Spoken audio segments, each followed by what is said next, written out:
ನೆಚ್ಚಿನ ನಾಯಕರಾದ ಶ್ರೀ ಎಂ.ಬಿ. ಪಾಟೀಲ್ ರವರು ವೇದಿಕೆಗೆ ಆಗಮಿಸ್ತಾ ಇದ್ದಾರೆ.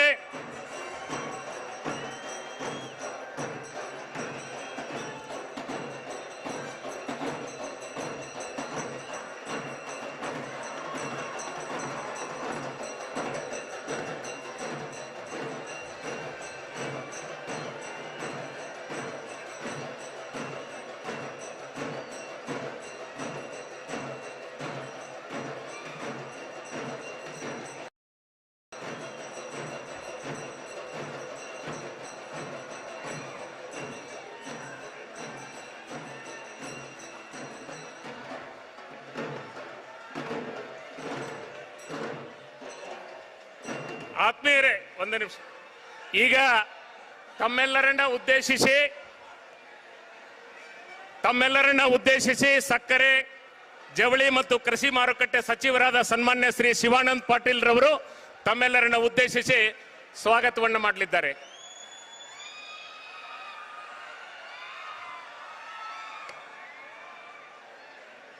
ಪ್ರಥಮದಲ್ಲಿ ಅಣ್ಣ ಬಸವಣ್ಣನವ್ರನ್ನ ಅಂತರಾಳದಲ್ಲಿ ನೆನೆದು ಇವತ್ತಿನ ಲೋಕಸಭಾ ಚುನಾವಣೆ ಪ್ರಚಾರ ನಿಮಿತ್ತ ಬಿಜಾಪುರದ ಐತಿಹಾಸಿಕ ಬಸವಣ್ಣನ ಜನ್ಮಭೂಮಿ, ನಮ್ಮೆಲ್ಲರ ಕರ್ಮಭೂಮಿಗೆ ಬಂದಿರತಕ್ಕಂಥ ರಾಷ್ಟ್ರೀಯ ನೇತಾರರು, ಭವಿಷ್ಯದ ದೇಶದ ಕಣ್ಮಣಿಗಳು, ನಮ್ಮೆಲ್ಲರ ಆತ್ಮೀಯರಾದಂಥ ರಾಹುಲ್ ಗಾಂಧಿ ಸಾಹೇಬರಿಗೆ ತಮ್ಮೆಲ್ಲರ ವತಿಯಿಂದ, ವೇದಿಕೆ ಮೇಲೆ ಇರ್ತಕ್ಕಂಥ ಎಲ್ಲ ಶಾಸಕರು ಮಂತ್ರಿಗಳ ವತಿಯಿಂದ ಅವರನ್ನು ತುಂಬ ಹೃದಯದಿಂದ ನಾನು ಸ್ವಾಗತ ಮಾಡ್ತಾ ಇದ್ದೀನಿ. ತಾವೆಲ್ಲರೂ ಅವರನ್ನು ಬಹಳ ಚಪ್ಪಾಳೆ ತಟ್ಟೋದ್ರೊಂದಿಗೆ ಬರಮಾಡ್ಕೊಳ್ಬೇಕಂತ ಹೇಳಿ ತಮ್ಮಲ್ಲಿ ಕಳಕಳಿಯ ಮನವಿ ಮಾಡ್ಕೊಳ್ತೀನಿ. ಈ ಸಂದರ್ಭದಲ್ಲಿ ಇನ್ನೊಂದು ಸಂತೋಷದ ಸಂಗತಿ ಏನಂದ್ರೆ, ಕರ್ನಾಟಕಕ್ಕೆ ಜೀವ ಕಳೆಯನ್ನು ತುಂಬಿ ತಮ್ಮ ಆಚಾರ ವಿಚಾರದಿಂದ ಕರ್ನಾಟಕದ ಘನ ಸರ್ಕಾರವನ್ನ ಹಿಂದಿನ ಮೇನಲ್ಲಿ ನಡೆದಂಥ ಚುನಾವಣೆಯಲ್ಲಿ ಈ ರಾಜ್ಯದಲ್ಲಿ ಪ್ರಮುಖ 5 ಗ್ಯಾರಂಟಿಗಳ ಕೊಡುವುದರ ಜೊತೆಗೆ ಈ ಸರ್ಕಾರ ಅಧಿಕಾರಕ್ಕೆ ಬರಬೇಕಾದ್ರೆ ಎಐಸಿಸಿಯ ಜನರಲ್ ಸೆಕ್ರೆಟರಿ ಆಗಿರ್ತಕ್ಕಂಥ ನಮ್ಮೆಲ್ಲರ ಥಿಂಕ್ ಟ್ಯಾಂಕ್ ಆಗಿರ್ತಕ್ಕಂಥ ಸುರ್ಜಿವಾಲಾ ಸಾಹೇಬರು ಬಂದಿದ್ದಾರೆ. ಅವರನ್ನು ಕೂಡ ತಮ್ಮೆಲ್ಲರ ವತಿಯಿಂದ ನಾನು ಮಾಡ್ಕೊಳ್ತಾ ಇದ್ದೀನಿ, ಅವರಿಗೆ ಸ್ವಾಗತವನ್ನ ಮಾಡ್ಕೊಳ್ತಾ ಇದ್ದೀನಿ. ಅವರ ಪರಿಶ್ರಮದಿಂದ ಇವತ್ತು 136 ಸ್ಥಾನಗಳನ್ನು ಕರ್ನಾಟಕದಲ್ಲಿ ನಾವು ಗೆದ್ದಿದ್ದೀವಿ. ಈ ಸಂದರ್ಭದಲ್ಲಿ ಸನ್ಮಾನ್ಯ ರಾಹುಲ್ ಗಾಂಧಿ ಅವರು ಜೊತೆಗೆ ಸಿದ್ದರಾಮಯ್ಯನವರು, ಕೆಪಿಸಿಸಿ ಅಧ್ಯಕ್ಷರಾದಂಥ ಡಿ.ಕೆ. ಶಿವಕುಮಾರ್ ಅವರು, ಸುರ್ಜೇವಾಲಾ ಅವರ ನೇತೃತ್ವದಲ್ಲಿ ಬರ್ತಕ್ಕಂಥ ದಿನಮಾನಗಳಲ್ಲಿ ಕರ್ನಾಟಕದಲ್ಲಿ ಕನಿಷ್ಠ 20 ಲೋಕಸಭೆ ಸ್ಥಾನಗಳನ್ನು ನಾವು ಗೆದ್ದು ತೋರಿಸ್ತೀವಿ ಅನ್ನತಕ್ಕಂಥ ಮಾತನ್ನ ಎಲ್ಲ ನಮ್ಮ ವೇದಿಕೆ ಮೇಲೆ ಇರ್ತಕ್ಕಂಥ ನಾಯಕರ ವತಿಯಿಂದ ಅವರಿಗೆ ಮಾತನ್ನು ಕೊಡಲಿಕ್ಕೆ ನಾವು ಇಚ್ಛೆ ಪಡ್ತಾ ಇದ್ದೀವಿ. ಜೊತೆಗೆ ಸುದಯದಿಂದ ಈ ಕಾರ್ಯಕ್ರಮದಲ್ಲಿ ನಮ್ಮ ಧೀಮಂತ ನಾಯಕರಾಗಿರ್ತಕ್ಕಂಥ ಸನ್ಮಾನ್ಯ ಸಿದ್ದರಾಮಯ್ಯ ಸಾಹೇಬರು ಬರಬೇಕಾಗಿದೆ. ಇನ್ನೊಂದು ಸ್ವಲ್ಪ ಗಳಿಗೆಯಲ್ಲಿ ಅವ್ರ ಜೊತೆ ಪ್ರಾಯಶಃ ಡಿ.ಕೆ. ಶಿವಕುಮಾರ್ ಅವರು ಬರ್ತಾರೆ. ಡಿ.ಕೆ. ಬರಲ್ಲ. ಈ ಸಭೆಗೆ ಡಿ.ಕೆ. ಶಿವಕುಮಾರ್ ಅವರು ಬರೋರು ಇದ್ದಾರೆ. ಅವರೆಲ್ಲರನ್ನ ಅವರ ಅನುಪಸ್ಥಿತಿಯಲ್ಲಿ ಕೂಡ ಇವತ್ತು ಸಿದ್ದರಾಮಯ್ಯ ಸಾಹೇಬರಿಗೆ ಅಭೂತಪೂರ್ವವಾದಂಥ ಸ್ವಾಗತವನ್ನು ತಮ್ಮ ವತಿಯಿಂದ ನಾನು ಮಾಡಲಿಕ್ಕೆ ಇಚ್ಛೆ ಪಡ್ತಾ ಇದ್ದೀನಿ. ಜೊತೆಗೆ ಈ ಕಾರ್ಯಕ್ರಮವನ್ನು ನೆರವೇರಿಸಿ ಈ ಭಾಗದ ಜನರಿಗೆ ಒಂದು ದಿಸೆಯನ್ನು ತೋರಿಸ್ತಕ್ಕಂಥ ಕಾರ್ಯಕ್ರಮದಲ್ಲಿ ನಮ್ಮ ಎಂ.ಬಿ. ಪಾಟೀಲ್ರಿದ್ದಾರೆ, ಹಿರಿಯರಾದಂಥ ಅಪ್ಪಾಜಿ ನಾಡಗೌಡರಿದ್ದಾರೆ, ಜೊತೆಗೆ ಅಶೋಕ್ ಮನುಗುಳಿ ಇದ್ದಾರೆ, ನಮ್ಮೆಲ್ಲರ ಆತ್ಮೀಯರಾದಂಥ ನಮ್ಮ ಯಶವಂತರೇಗೌಡ ಪಾಟೀಲ್ ಇದ್ದಾರೆ, ಜೊತೆಗೆ ಸುನೀಲ್ ಗೌಡ ಪಾಟೀಲ್ ಇದ್ದಾರೆ, ಜೊತೆಗೆ ನಮ್ಮ ಆತ್ಮೀಯರಾದಂಥ ಕಟಕ್ದೊಂಡವರಿದ್ದಾರೆ, ಜೊತೆಗೆ ವಿಧಾನ ಪರಿಷತ್ ಸದಸ್ಯರಾದಂಥ ಪ್ರಕಾಶ್ ರಾಠೋಡ್ ಇದ್ದಾರೆ, ಅದ್ರ ಜೊತೆಗೆ ಅಮೀದ್ ಮುಸ್ರಿಫ್ ಅವರಿದ್ದಾರೆ, ಅವ್ರ ಜೊತೆಗೆ ಭಾಗವಾನ್ ಅವರಿದ್ದಾರೆ, ಹಾಗೆ ಮಾಜಿ ಶಾಸಕರಾದಂಥ ಸುಣಗಾರ್ ಅವರಿದ್ದಾರೆ. ಅವರಿಗೂ ಕೂಡ ನಾನು ಸ್ವಾಗತವನ್ನು ಮಾಡೋದ್ರ ಜೊತೆಗೆ ಜಿಲ್ಲಾ ಅಧ್ಯಕ್ಷರಾದಂಥ ಲೋಣಿ ಮಲ್ಲು ಅವರಿಗೂ ಕೂಡ ನಾನು ಸ್ವಾಗತ ಮಾಡಿ ನಮ್ಮೆಲ್ಲರ ಆತ್ಮೀಯರಾದಂಥ ಅಬ್ಸರ್ವರ್ ಆದಂಥ ಸಯ್ಯದ್ ಅವರನ್ನ ಸ್ವಾಗತ ಮಾಡಿ ನನ್ನ ಸ್ವಾಗತ ಭಾಷಣ ಮುಗಿಸ್ತಾ ಇದ್ದೀನಿ. ಜೈ ಹಿಂದ್, ಜೈ ಕರ್ನಾಟಕ, ಜೈ ಕಾಂಗ್ರೆಸ್. ತಮ್ಮೆಲ್ಲರನ್ನ ಪ್ರೀತಿಯಿಂದ ಸ್ವಾಗತಿಸಿದ ಸಚಿವರಾದ ಸನ್ಮಾನ್ಯ ಶ್ರೀ ಶಿವಾನಂದ್ ಪಾಟೀಲ್ ರವರಿಗೆ ಧನ್ಯವಾದಗಳು. ಈಗ ವಿಜಯಪುರ ಜಿಲ್ಲೆಗೆ 2013ರಿಂದ 2018 ಅವಧಿಯಲ್ಲಿ ಕಾಂಗ್ರೆಸ್ ಸರ್ಕಾರ ಅಧಿಕಾರದಲ್ಲಿದ್ದಾಗ ನಮ್ಮ ರೈತರಿಗೆ ನೀರಾವರಿಯನ್ನು ಒದಗಿಸಿಕೊಟ್ಟಿದ್ದೀರಿ. ನಮ್ಮ ರೈತರು ಆ ನೀರಿನಿಂದ ಇವತ್ತು ವಿವಿಧ ಯೋಜನೆಗಳ ಮೂಲಕ ನೀರಾವರಿಗೆ ಒಳಪಟ್ಟ ನಂತರ ಇವತ್ತು ಒಳ್ಳೆ ಕ್ವಾಲಿಟಿಯ ದ್ರಾಕ್ಷಿಯನ್ನು ಬೆಳೀತಾ ಇದ್ದಾರೆ. ಆ ದ್ರಾಕ್ಷಿಯ ಒಣ ದ್ರಾಕ್ಷಿಯ ಒಂದು ಹಾರವನ್ನ ನಮ್ಮ ಜಿಲ್ಲೆಯ ಉಸ್ತುವಾರಿ ಸಚಿವರಾದ ಸನ್ಮಾನ್ಯ ಶ್ರೀ ಎಂ ಬಿ ಪಾಟೀಲ್ ರವರು ಶ್ರೀ ರಾಹುಲ್ ಗಾಂಧಿ ಅವರಿಗೆ ಹಾಕೋದರ ಮೂಲಕ ಅವರನ್ನ ಸ್ವಾಗತಿಸಬೇಕಂತ ಹೇಳಿ ಕೇಳ್ಕೊಳ್ತೇನೆ. ಶ್ರೀ ರಾಹುಲ್ ಗಾಂಧಿ ಅವರಿಗೆ ವಿಜಯಪುರ ಜಿಲ್ಲೆಯ ರೈತರ ಪರವಾಗಿ ದ್ರಾಕ್ಷಿಯ ಹಾರ ಸನ್ಮಾನ್ಯ ಶ್ರೀ ಎಂ ಬಿ ಪಾಟೀಲ್ ರವರು ಹಾಗೂ ಎಲ್ಲರಿಂದ ಶ್ರೀ ರಾಹುಲ್ ಗಾಂಧಿ ಅವರಿಗೆ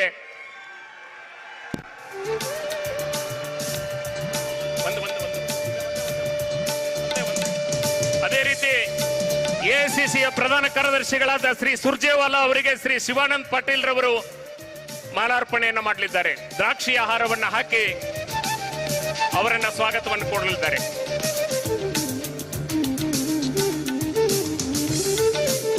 ಬಂಧುಗಳೇ, ಇದೀಗ ನೇರವಾಗಿ ನಾನು ರಾಹುಲ್ ಗಾಂಧಿ ಅವರನ್ನು ಆಹ್ವಾನಿಸ್ತೇನೆ. ಬಾಲಕನಾಗಿದ್ದಾಗ, ಅವರ ಮಗುವಾಗಿದ್ದಾಗ ಅವರ ಅಜ್ಜಿ ದೇಶದ ಉಗ್ರಗಾಮಿಗಳ ಗುಂಡಿಗೆ ಬಲಿಯಾಗಿದ್ರು. ಯುವಕನಾಗಿ ಕಾಲೇಜಿನಲ್ಲಿದ್ದಾಗ ತಂದೆಯ ದೇಹ ಛಿದ್ರಗೊಂಡಿತ್ತು. ಅಂತಹ ಎಲ್ಲ ಬೀಭತ್ಸ ಘಟನೆಗಳನ್ನ ತಮ್ಮ ಮನದಾಳದಲ್ಲಿಟ್ಟು ಕಾಶ್ಮೀರದಿಂದ ಕನ್ಯಾಕುಮಾರಿವರೆಗೆ, ದೆಹಲಿಯಿಂದ ಕನ್ಯಾಕುಮಾರಿವರೆಗೆ ಭಾರತ್ ಜೋಡೋ ಯಾತ್ರೆಯನ್ನು ಮಾಡಿ ದೇಶವನ್ನ ಜೋಡಿಸ್ತಕ್ಕಂಥ ಕೆಲಸವನ್ನ ರಾಹುಲ್ ಗಾಂಧಿ ಅವರು ಮಾಡ್ತಾ ಇದ್ದಾರೆ. ಈಗ ನೇರವಾಗಿ ರಾಹುಲ್ ಗಾಂಧಿ ಅವರು ತಮ್ಮನ್ನು ಉದ್ದೇಶಿಸಿ ಮಾತನಾಡ್ತಾರೆ.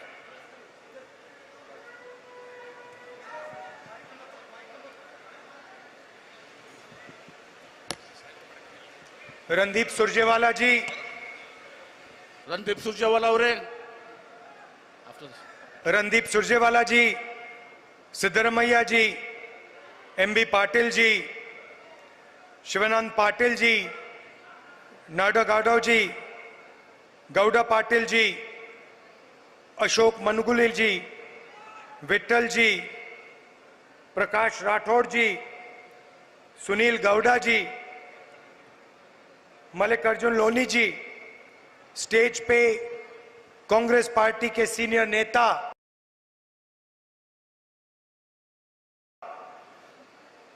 भाइयों और बहनों, प्रेस के हमारे मित्रों, आप सबका यहां बहुत बहुत स्वागत।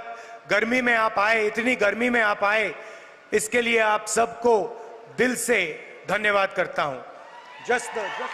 ತಾವೆಲ್ಲರೂ ಕೂಡ ಇಂಥ ಜನತೆ, ಇಂಥ ಒಂದು ಉರಿ ಬಿಸಿಲಿನಲ್ಲಿ ತಾವೆಲ್ಲರೂ ಬಂದಿದ್ರಿ. ನಿಮ್ಮೆಲ್ಲರಿಗೂ ಕೂಡ ನಾನು ಹೃತ್ಪೂರ್ವಕವಾದಂಥ ಅಭಿನಂದನೆಗಳನ್ನ, ಧನ್ಯವಾದಗಳನ್ನು ಸಲ್ಲಿಸ್ತೇನೆ.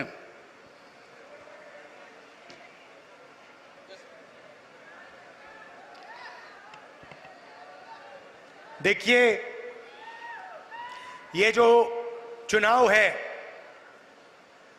ये आम चुनाव नहीं है. पहले जैसे चुनाव होते थे वैसा चुनाव नहीं है, क्योंकि पहली बार हिंदुस्तान के इतिहास में एक पार्टी और एक व्यक्ति हिंदुस्तान के संविधान को और लोकतंत्र को खत्म करने की कोशिश कर रहे हैं. ಇದು ಒಂದು ಸಾಮಾನ್ಯ ಚುನಾವಣೆ ಅಲ್ಲ. ಈಗಲೇ ಚುನಾವಣೆ ನಡೀತದೆ. ಓರ್ವ ವ್ಯಕ್ತಿ ಈ ಭಾರತ ದೇಶದ ಪ್ರಜಾಪ್ರಭುತ್ವ ಸಂವಿಧಾನವನ್ನ ಧಿಕ್ಕರಿಸಿ ನಡೆಯುವಂತ ಒಂದು ಚುನಾವಣೆಯಲ್ಲಿ ಇದು ನಡೀತಾ ಇದೆ. संविधान से हिंदुस्तान के लोगों को अधिकार, उनकी आवाज और आरक्षण मिला है. ಸಂವಿಧಾನದಿಂದ ಭಾರತ ದೇಶದ ಜನರಿಗೆ ಅವರ ಹಕ್ಕುಗಳು ಮತ್ತು ಸ್ವಾತಂತ್ರ್ಯ ಇವತ್ತು ಸಹ ಸಿಕ್ಕಿದೆ. संविधान से पहले राजा महाराजा हिंदुस्तान पर राज करते थे. ಸಂವಿಧಾನದಲ್ಲಿ ಮೊದಲು ಮಹಾರಾಜರು ಈ ಭಾರತ ದೇಶದಲ್ಲಿ ಹಿಂದೂಸ್ತಾನದಲ್ಲಿ ಆಡಳಿತ ಮಾಡ್ತಾ ಇದ್ರು. अगर आज हिंदुस्तान के गरीब लोगों के पास, पिछड़ों के पास, दलितों के पास, आदिवासियों के पास अधिकार हैं, आवाज है, तो संविधान ने ये आवाज और ये अधिकार दिए हैं. ಇವತ್ತು ಬಡ ಜನರ, ಹಿಂದುಳಿದವರ, ದಲಿತರ, ಅಲ್ಪಸಂಖ್ಯಾತರ, ಸಾಮಾನ್ಯ ಜನರ ಇವತ್ತು ಸಹ ಧ್ವನಿಯಾಗಿ ಇವತ್ತೇನಾದ್ರೂ ಇದ್ರೆ, ಅಧಿಕಾರ ಇದ್ರೆ ಅದು ಸಂವಿಧಾನದ ವತಿಯಿಂದ ಇದೆ. तो एक तरफ नरेंद्र मोदी संविधान को खत्म करने की कोशिश कर रहे हैं. उनके एमपीज ने साफ कह दिया है कि अगर वो चुनाव जीतेंगे तो संविधान को बदल देंगे और रद्द कर देंगे. ಇವತ್ತು ನರೇಂದ್ರ ಮೋದಿ ಅವರು, ಬಿಜೆಪಿ ಅವರು ಈ ಸಂವಿಧಾನವನ್ನ ನಾಶ ಮಾಡ್ಲಿಕ್ಕೆ ಹೊಂಟಿದ್ದಾರೆ.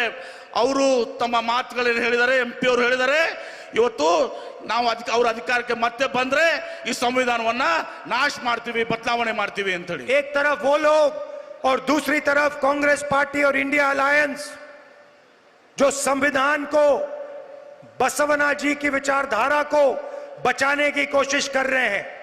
ಒಂದ್ ಕಡೆ ಈ ಭಾರತೀಯ ಜನತಾ ಪಕ್ಷ, ಈ ಮೋದಿ ಅವರು, ಇನ್ನೊಂದ್ ಕಡೆ ನಮ್ಮ ಕಾಂಗ್ರೆಸ್ ಪಕ್ಷ ಇವತ್ತು ಈ ದೇಶದ ಸಂವಿಧಾನವನ್ನ ಇಂಡಿಯಾ ಅಲಯನ್ಸ್ ಜೊತೆಗೂಡಿ ಇವತ್ತು ರಕ್ಷಣೆ ಮಾಡಲಿಕ್ಕೆ ಹೊರಟಿದೆ. नरेंद्र मोदी जी ने पिछले 10 साल 20-25 लोगों को अरबपति बनाया है. हिंदुस्तान का पूरा धन उन्होंने उन व्यक्तियों को दिया. ನರೇಂದ್ರ ಮೋದಿ ಅವರು ಕಳೆದ 10 ವರ್ಷಗಳಲ್ಲಿ 20-25 ದೊಡ್ಡ ಶ್ರೀಮಂತರನ್ನ ಹುಟ್ಟಾಕಿದ್ದಾರೆ. ಭಾರತ ದೇಶದ ಸಂಪತ್ತಿ ಈ 20-25 ಜನರ ಕೈಯಲ್ಲಿದೆ. पूरा का पूरा फायदा नरेंद्र मोदी जी ने अदानी जैसे लोगों को दिया है. हिंदुस्तान के एयरपोर्ट, हिंदुस्तान के पोर्ट, हिंदुस्तान का इंफ्रास्ट्रक्चर, डिफेंस की इंडस्ट्री, सोलर पावर की इंडस्ट्री, विंड पावर की इंडस्ट्री, पूरा का पूरा नरेंद्र मोदी जी ने अदानी और अदानी जैसे लोगों को पकड़ा दिया है. ಇವತ್ತು ಅದಾನಿ ಅವರಿಗೆ ಈ ಭಾರತ ದೇಶದ ಎಲ್ಲ ಸಂಪತ್ತನ್ನು, ನಮ್ಮಲ್ಲಿರುವಂತಹ ದೊಡ್ಡ ದೊಡ್ಡ ಕಂಪನಿಗಳನ್ನ, ಇವತ್ತು ಅದು ಸೋಲಾರ್ ಎನರ್ಜಿ ಇರಬಹುದು, ಇವತ್ತು ನಮ್ಮ ವಿಮಾನ ನಿಲ್ದಾಣಗಳಿರ್ಬಹುದು, ಇವತ್ತಿನ ಪೋರ್ಟ್ಗಳಿರ್ಬಹುದು, ಇವೆಲ್ಲವನ್ನು ಕೂಡ ಅದಾನಿ ಅವರಿಗೆ ಕೊಟ್ಟಿದ್ದಾರೆ. और गरीबों को कुछ नहीं मिला. ಬಡವರಿಗೆ ಏನೂ ಕೂಡ ಸಿಕ್ಕಿಲ್ಲ. कर्नाटक में हम 5 गारंटी देते हैं और आप जानते हो कि कर्नाटक में गरीबों को कितना फायदा हुआ है. ಕರ್ನಾಟಕ ರಾಜ್ಯದಲ್ಲಿ ನಾವು 5 ಗ್ಯಾರಂಟಿಗಳನ್ನ ಏನು ಕೊಟ್ಟಿದ್ದೀವಿ, ಅದರಿಂದ ಬಡವರಿಗೆ ಎಷ್ಟು ಅನುಕೂಲ ಆಗಿದೆ ಅನ್ನೋದು ತಾವು ಹೇಳಬೇಕು. ये देखो, ये जो आपने अभी ताली बजाई, ये प्रेस वाले कभी नहीं दिखाएंगे, क्योंकि ये प्रेस वाले गरीबों के नहीं हैं. ಇವತ್ತು ಜನ ಏನನ್ನು ಹರ್ಷೋದ್ಗಾರ ಮಾಡಿದ್ರಿ, ಚಪ್ಪಾಳೆ ಹೊಡೆದ್ರಿ, ಇದು ನಮ್ಮ ಕಾಂಗ್ರೆಸ್ ಪಕ್ಷಕ್ಕೆ, ನಮ್ಮ ನೀತಿಗೆ ಗ್ಯಾರಂಟಿ ಪರವಾಗಿದ್ದೀರಿ. ಇದನ್ನ ಪ್ರೆಸ್ನವರು ಕೂಡ ಅರ್ಥ ಮಾಡ್ಕೋಬೇಕು. ಈ ಪ್ರೆಸ್ನವರು ಇವತ್ತಿನ್ನೂ ಕೂಡ ಇವತ್ತು ನಮ್ಮ ಜೊತೆಗಿಲ್ಲ. ಇವರು गृह लक्ष्मी, गृह ज्योति, अन्नभाग्य, युवा निधि, शक्ति, ये 5 गारंटी हमने आपको दी, कर्नाटक के गरीब लोगों को दी. ಗೃಹ ಜ್ಯೋತಿ, ಗೃಹ ಲಕ್ಷ್ಮಿ, ಅನ್ನಭಾಗ್ಯ, ಶಕ್ತಿ ಮತ್ತು ಯುವ ನಿಧಿ, ಈ 5 ಗ್ಯಾರಂಟಿಗಳನ್ನ, ಯೋಜನೆಗಳನ್ನ ಕರ್ನಾಟಕ ರಾಜ್ಯದ ಜನತೆಗೆ ನಾವು ಕಾಂಗ್ರೆಸ್ ಸರ್ಕಾರ ಕೊಟ್ಟಿದ್ದೀವಿ. तो आप देखिए, वो अरबपति बनाते हैं, 25 अरबपति बनाए उन्होंने. ಅವರು ಕೋಟ್ಯಾಧೀಶರನ್ನ ಮಾಡ್ತಾರೆ, ಸೃಷ್ಟಿ ಮಾಡ್ತಾರೆ. 25 ಕೋಟ್ಯಾಧೀಶರನ್ನ ಇವತ್ತು ದಿವಸ ಅವರು ಹುಟ್ಟು ಹಾಕಿದ್ದಾರೆ. मैं आपको इस स्टेट से बता रहा हूं कि हमारी सरकार करोड़ों लाखपति बनाने जा रही है. ನಾನು ಈ ಒಂದು ಸಭೆಯನ್ನ ಇವತ್ತೊಂದು ಸಹ ಹೇಳ್ತೇನೆ, ನಮ್ಮ ಸರ್ಕಾರ ನಮ್ಮ ಪಕ್ಷ ಇವತ್ತೊಂದು ಸಹ ಈ ಕರೋಡಿಪತಿಗಳನ್ನ ಹುಟ್ಟಾಕುವಂತದ್ದಲ್ಲ, ಆ ಕೆಲಸವನ್ನು ಮಾಡ್ತಾ ಇಲ್ಲ.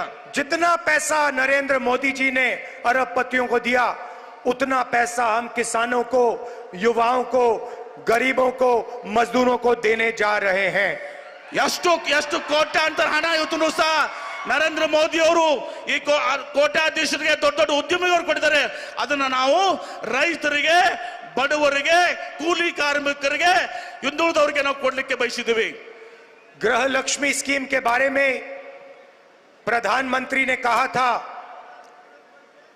कि अगर इसको कर्नाटक में लागू कर दिया जाए तो कर्नाटका बैंकरप्ट हो जाएगा. ಗೃಹಲಕ್ಷ್ಮಿ ಯೋಜನೆಯನ್ನ ನಾವು ಪ್ರಾರಂಭ ಮಾಡಿದಾಗ ನರೇಂದ್ರ ಮೋದಿ ಅವರು ಹೇಳಿದ್ರು, ಈ ಗೃಹಲಕ್ಷ್ಮಿ ಯೋಜನೆಯಿಂದ ಕರ್ನಾಟಕ ರಾಜ್ಯ ದಿವಾಳಿ ಆಗ್ತದೆ ಅಂತೇಳಿ. कोई बैंकरप्ट नहीं हुआ. ಯಾವುದು ಕೂಡ ಕರ್ನಾಟಕ ರಾಜ್ಯ ದಿವಾಳಿ ಆಗಿಲ್ಲ. अब नरेंद्र मोदी जी आप सुनिए, ನರೇಂದ್ರ ಮೋದಿ ಅವರ ನೀವು ತಿಳ್ಕೊಳ್ಳಿ, ಕೇಳ್ಕೊಳ್ಳಿ. आज कर्नाटक की महिलाओं को 2000 रुपए प्रति महीना 24,000 रुपए मिलता है. ಇವತ್ತು ನರೇಂದ್ರ ಮೋದಿ ಅವರು ನೀವು ತಿಳ್ಕೊಳ್ಳಿ, ಕರ್ನಾಟಕ ರಾಜ್ಯದ ಮಹಿಳೆಯರಿಗೆ ಪ್ರತಿ ತಿಂಗಳು 2,000ದಂತೆ ವರ್ಷಕ್ಕೆ 24,000 ರೂಪಾಯಿ ಸಿಗ್ತದೆ.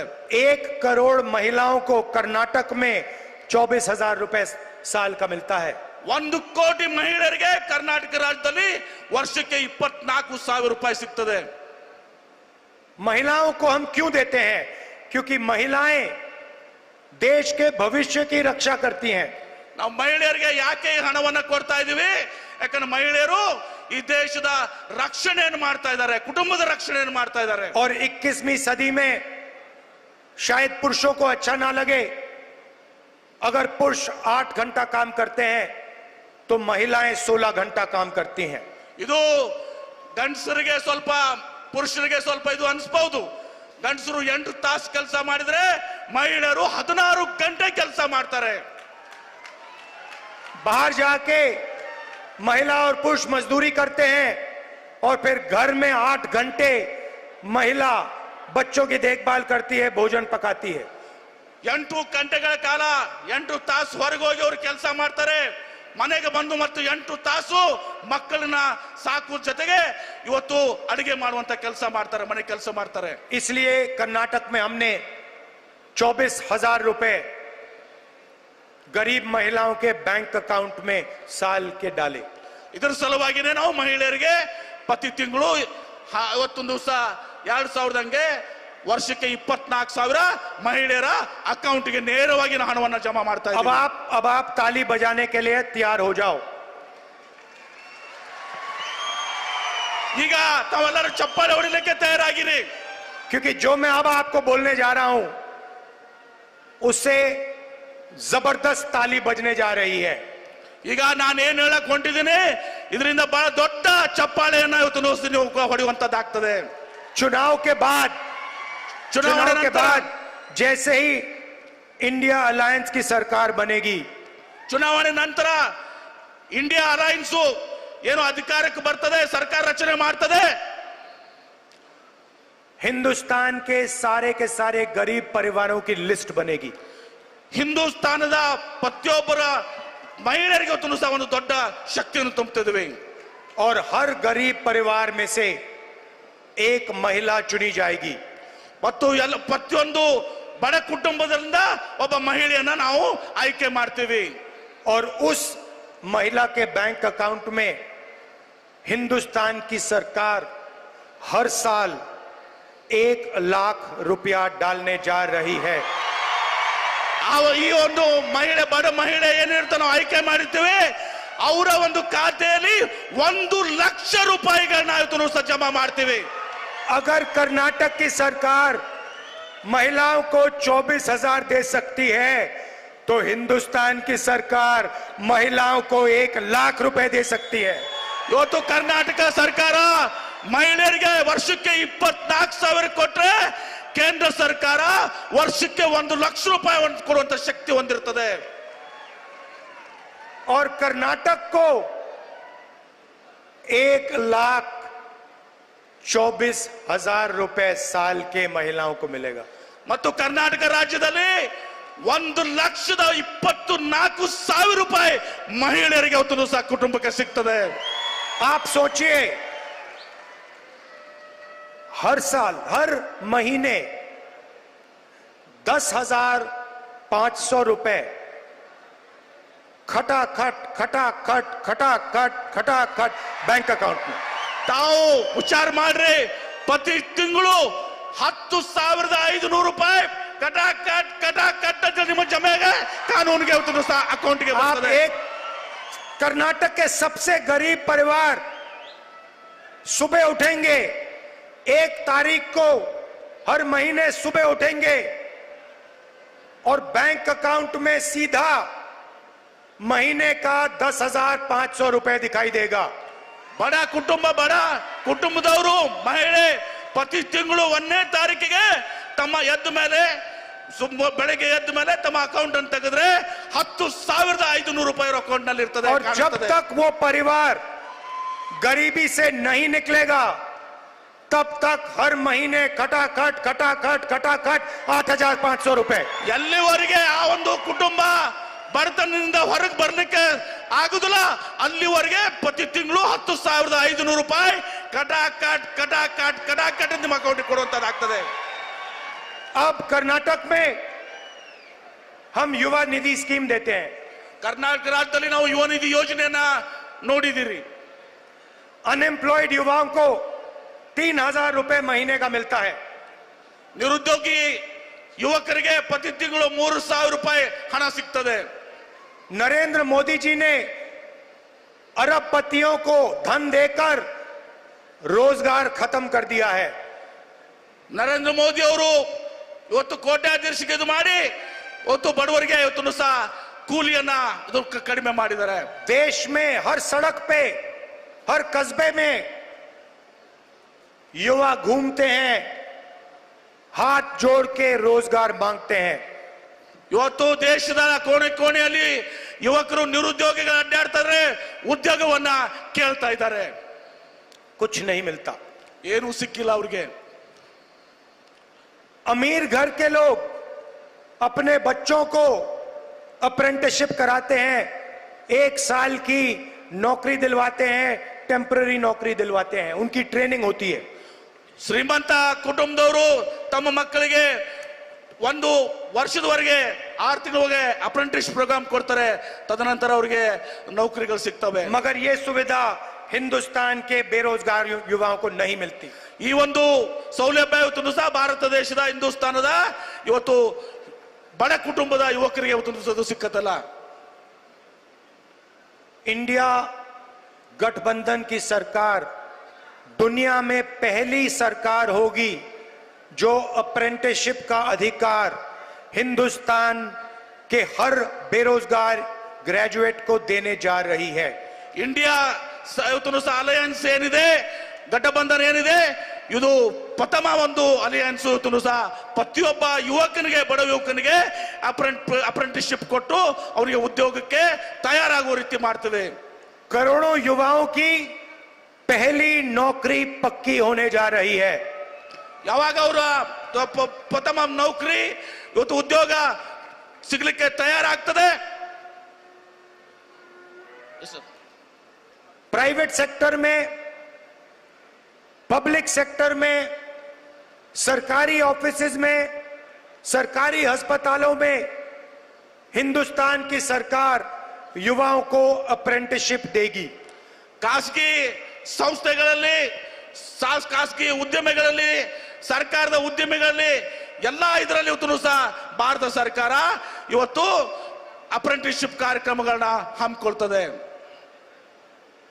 Graduate, diploma holders, college graduate, university graduate को अधिकार होगा सरकार से 1 साल की नौकरी मांगने का. ಪದವೀಧರರು, ಡಿಪ್ಲೊಮಾ ಹೋಲ್ಡರ್ಸ್ ಇವತ್ತು ಪ್ರತಿಯೊಬ್ಬರು ಕೂಡ ಸರ್ಕಾರದ ಜೊತೆ ಹಕ್ಕಿದೆ. 1 ವರ್ಷದ ನಂತರ ಅಪ್ರೆಂಟಿಸ್ ನಂತರ ಅವರು ನೌಕರಿಯನ್ನ ಒದಗಿಸಿಕೊಡಿ ಅಂತ ಕೇಳಲಿಕ್ಕೆ ಹಕ್ಕನ್ನು ಕೊಡ್ತದೆ. जैसे मनरेगा में रोजगार की गारंटी थी, वैसे ही हम ग्रेजुएट्स को अप्रेंटिसशिप की गारंटी दे रहे हैं. ಯಾವ ರೀತಿ ಮಹಾತ್ಮ ಗಾಂಧಿ ರೋಜ್ಗಾರ್ ಯೋಜನೆಯಲ್ಲಿ ಇವತ್ತು ಸಹ ಕಡ್ಡಾಯವಾಗಿ ನಾವು ಕೂಲಿಯನ್ನ ಕೊಡ್ತೀವಿ, ಆದ್ರೆ ಅಪ್ರೆಂಟಿಸ್ ಮೂಲಕ ಪ್ರತಿಯೊಬ್ಬ ಯುವಕನಿಗೂ ಕೂಡ ನಾವು ಉದ್ಯೋಗ ನೌಕರಿಯ ಒಂದು ಖಾತ್ರಿಯನ್ನ ಕೊಡ್ತೇವೆ.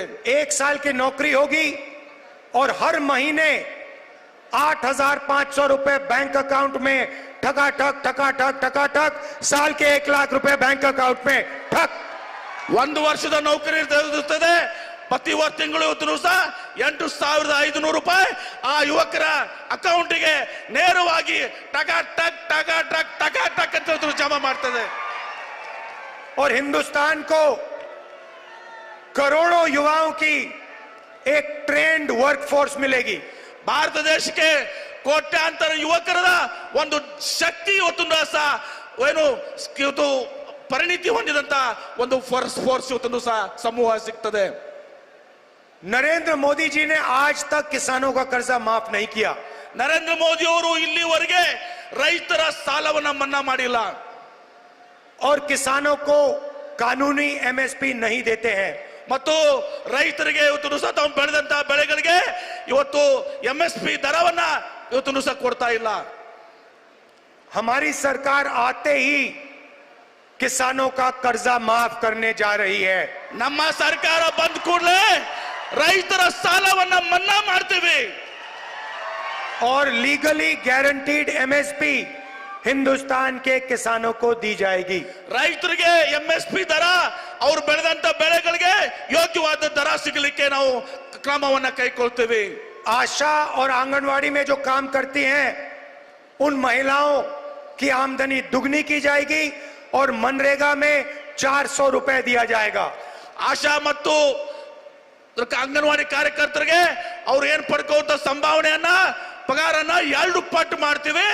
ಮತ್ತು ಇವತ್ತೊಂದು ಸಹ ಮಹಾತ್ಮ ಗಾಂಧಿ ರೋಜ್ಗಾರ್ ಯೋಜನೆಯಲ್ಲಿ ಏನು ತಾವು ಹಣ ಕೂಲಿ ಏನ್ ಪಡ್ಕೋತೀವಿ ಅದನ್ನು 2 ಪಟ್ಟು 400 ರೂಪಾಯಿ ಇವತ್ತು ಸಹ ಮಾಡ್ತೀವಿ. नरेंद्र मोदी जी ने हिंदुस्तान के युवाओं से आर्मी की जो जॉब होती थी वो छीनी.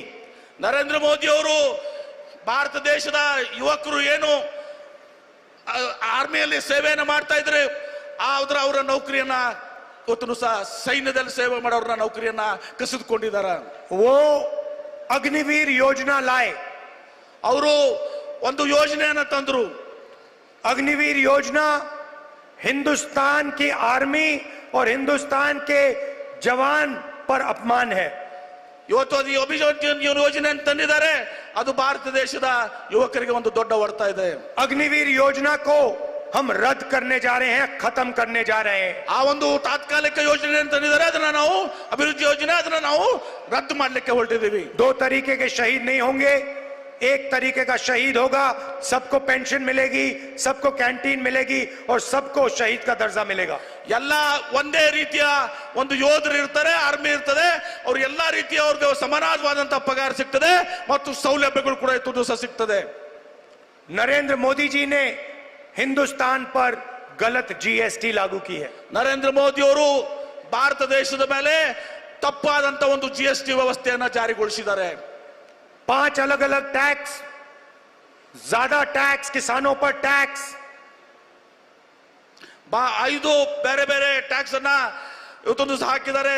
ರೈತರ ಮೇಲೆ ಅವತ್ತು GST, ಮಹಿಳೆಯರ ಮೇಲೆ GST, ಇನ್ನೂತರ ಎಲ್ಲ ಇದ್ರ ಮೇಲೆ ಅವತ್ತು ಸಹ GST ಅನ್ನು ಸಹ ಹಾಕಿದ್ದಾರೆ. और आप कर्नाटक के लोग जानते हैं कि जीएसटी, गलत जीएसटी के कारण आप 100 रुपए देते हो और आपको 13 रुपए वापस मिलते हैं.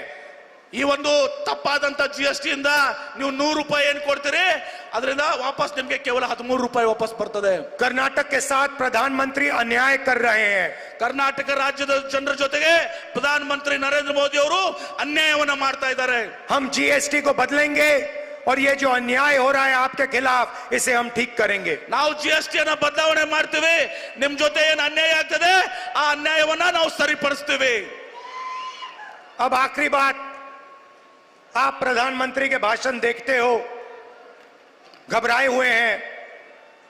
ನೀವೇನು ಪ್ರಧಾನಮಂತ್ರಿಗಳ ಮಾತನ್ನು ಈಗ ಕೇಳ್ತಾ ಇದ್ದೀರಿ, ಪ್ರಧಾನಮಂತ್ರಿಗಳು ಇವತ್ತು ಗಾಬರಿಗೊಂಡಿದ್ದಾರ. शायद कुछ ही दिनों में स्टेज पे आंसू निकल आए. ಸ್ವಲ್ಪ ದಿನಗಳ ಮೇಲೆ ಅವ್ರು ಏನು ಸ್ಟೇಜ್ ಮೇಲೆ ಬರ್ತಾರೆ, ವೇದಿಕೆ ಮೇಲೆ ಬರ್ತಾರೆ, ಬಹುಶಃ ಅವರಿಗೆ ಕಣ್ಣಲ್ಲಿ ನೀರುಗಳು ಬರ್ತವೆ. 24 घंटा आपका ध्यान इधर उधर करते रहते हैं.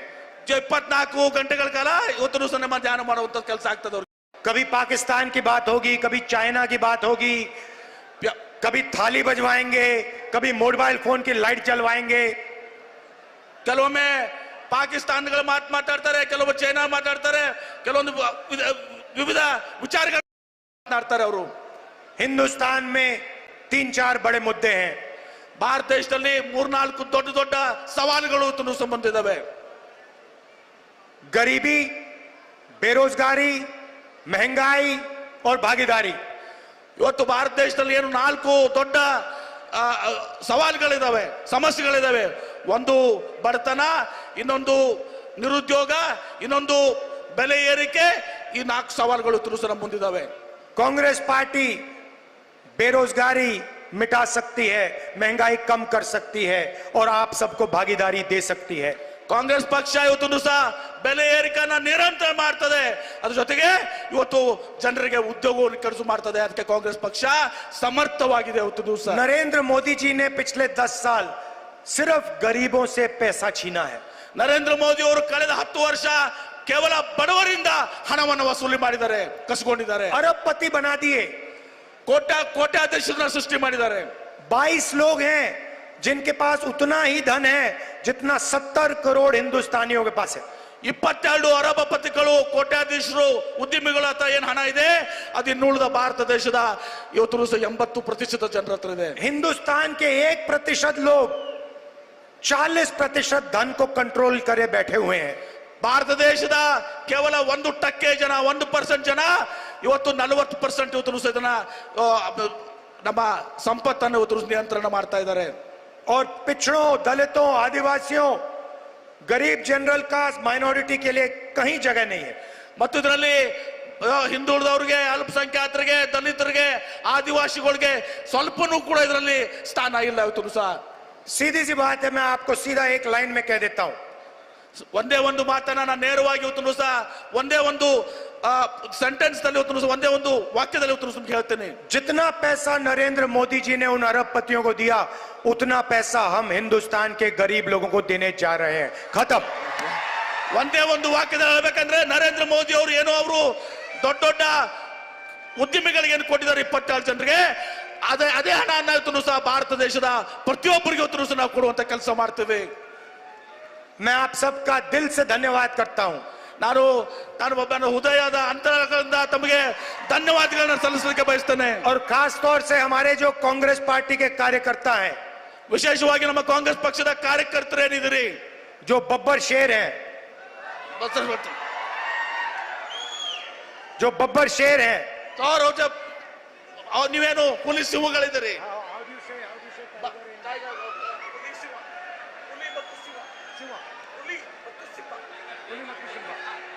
खुली मत्तू सिम्बा,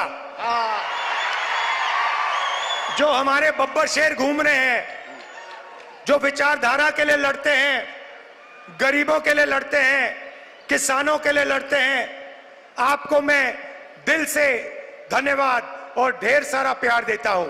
नमस्कार, जय हिंद. ನಮ್ಮ ಕಾಂಗ್ರೆಸ್ ಪಕ್ಷದ ಕಾರ್ಯಕರ್ತವೇನಿದ್ರಿ, ಹುಲಿಗಳು ಮತ್ತು ಸಿಂಹಗಳು, ನೀವು ಬಡವರ ಪರವಾಗಿ, ಜನರ ಪರವಾಗಿ ಇವತ್ತು ಏನು ಹೋರಾಟ ಮಾಡ್ತೀರಿ, ನಿಮಗೆ ಹೃದಯಪೂರ್ವಕವಾದಂತಹ ಅಭಿನಂದನೆಗಳನ್ನು ಸಲ್ಲಿಸ್ತೇನೆ.